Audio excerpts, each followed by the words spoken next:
Hey everyone, Craig here with CostCertified. Today I want to go over how easy it is to organize your library. So we're going to go up to the Rubik's Cube in the upper left-hand corner, click on it, and then we're going to go to Items and Assemblies.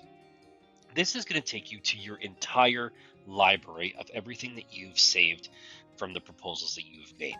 This is just a smaller library that we're in right now, but you notice here that it's just the items itself. I'm actually going to create a category which I can now drag certain pieces into to keep everything organized itself. So we're going to go up to the circle with three dots. I'm going to click New Category. This category I'm going to call Demolition.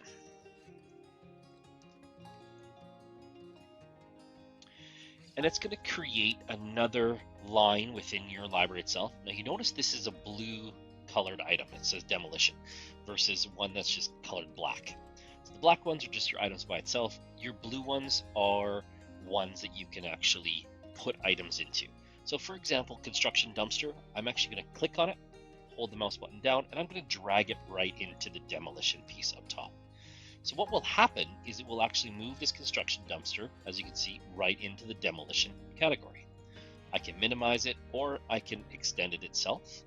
In addition, if I want to create another category within that category, I can create it by clicking this circle with three dots and you can go New Category.